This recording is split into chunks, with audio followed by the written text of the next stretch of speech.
All right, so real quick, chemistry is the study of matter. Matter is defined as anything that has mass and takes up space.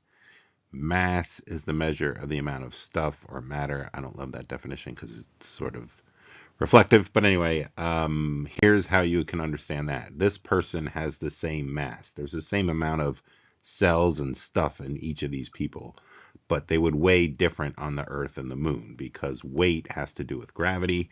Mass should exempt gravity and just talk about how much stuff there is in something. So they should have the same mass regardless of where they are. So mass isn't so much something that takes into account gravity, whereas weight does take into account gravity. All right, you know how we organize animals in biology by breaking things down into vertebrates and invertebrates and then further. That's what we're going to do here. The universe can be divided into matter and energy. We will talk about a few energies this year in chemistry, but since chemistry is the study of matter, we're going to concentrate on this side of things. All of matter can be either a pure substance or a mixture. If it's a pure substance, then that means it came from the periodic table. It's an element on the periodic table or it's multiple elements on the periodic table. If it's a mixture, it can be either homogeneous or heterogeneous. Um, we will have access to a periodic table. Homogeneous, by the way, a mixture that's homogeneous means that you have no interfaces. It all looks clear. Heterogeneous would be something like sand, where there's different rocks and you can pick them apart where one starts and one stops. If you were to put ice into Kool-Aid, right, you can't tell where the Kool-Aid and the sugar and the water are here. But if you put ice in there, now there is a interface. You can pull the ice out of the liquid, and that is now a heterogeneous mixture. So I would give you the formula of something. If I asked if it was a pure substance, it would be pretty clear because there would be a formula there for you. But anyway, homogeneous means uniform. There's no way to tell if one part begins and the next part ends.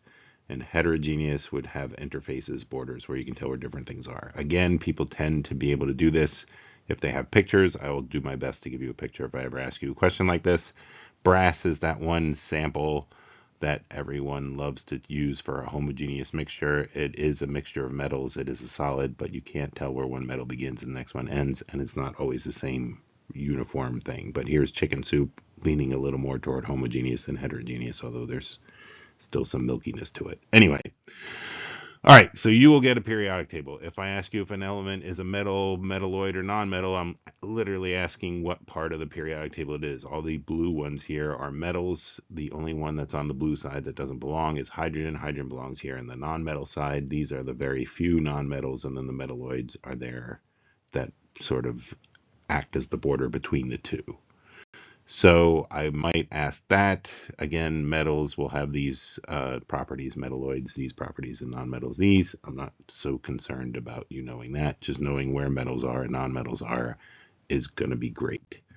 All right, so the law of definite proportions. How do you know the difference between a mixture and a compound?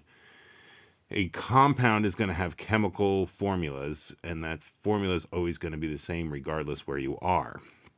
Mixtures differ depending where you are. So water, whether you're getting a jug of it or a drop of it, if you have water at the top of a mountain or water at the bottom of the ocean, it still has an H2O formula, two hydrogens and one oxygen. It's always in that definite proportion.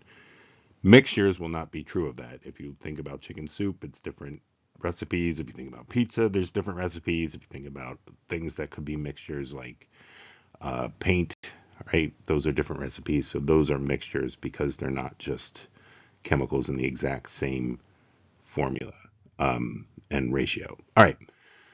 Compounds will have elements involved and they will always be in the exact ratios.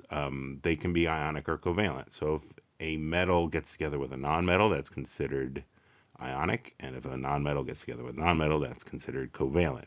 The way you'll be able to tell a compound from an element is it'll have multiple capital letters. You need to have a capital letter for each element. If you have more than one letter as part of an element's symbol, it will have the second one lowercase. So take a look here. Notice that anything that has two letters, the second one is always lowercase. That's how you can tell. So if you have carbon and oxygen, that would be two capitals. If you have carbon without that capital, then you're talking about cobalt. And cobalt is right here, number 20. So that when O is lowercase, you're talking about this. When they're uppercase, you're talking about C and O. So that would be a compound, C and O with both capital, CO with a lowercase o would be an element. That element would be a metal. These elements are nonmetals. C and O together would make a covalent compound. CO and chromium, like chromium carboxide, carbonate or whatever, will be a ionic compound. All right. So here are some examples of things I might ask. Tomato sauce, no formula given, so you know it's a mixture. I would give you a picture, but tomato sauce for the most part, there are different spices and stuff that you can see, so that would be considered heterogeneous. Potassium carbonate, we have K and C and O, so K is here, C is here, O is there, so different sides, right? Metals and nonmetals, so that would be ionic. Remember hydrogen, so this would be an ionic compound. Nitrogen is just an element by itself. It would be over here in the green, the nonmetal side. Hexane, C's and H's. So C's and H's, oops, I thought I did something else. But anyway, H, remember, is a nonmetal. So C is a nonmetal. That would be a covalent compound. Gold is an element. It's a metal. I would give you the formula AU so you could find it. Brass, like I said, is one of these things they love to think is a gotcha homogeneous mixture. All right. The periodic table is arranged in different groups. We'll talk about that more, but the rows are very important, and that's not by chance that every element in the same row reacts in a similar way. We'll get more into that when we learn about that. I did talk about that already. Physical properties, I don't love this, but I'm just bringing it up to you in case it's on the exam. Properties that can observe or measure: color, odor, density, melting and boiling points, and mass are examples of that. Um, you can have intensive or extensive physical properties. Again, not something I want to get into, but if it's on the exam, I'll let you know as the exam gets closer. Examples: density, melting point, color. So it doesn't matter how much stuff you have, right? If you have a large candle or a little candle, the melting point of that candle is the same temperature. The color, right? If you have a lot of candle or a little color, it doesn't really change depending on how much you have. Temperature doesn't really matter how much you have. The mass of something, though, how much it weighs on a balance, that would change with how much you have. How long something is would change based on how much you have. The volume, how much space it takes up, would change. How much energy, right? One firecracker versus hundreds of firecrackers will have more energy. All right. Chemical properties are how a substance reacts with another substance: flammability, reactivity with acids, ability to rust. Again, I don't love this. I prefer to do more chemistry with calculations and stuff. This gets a little philosophical, but there they are.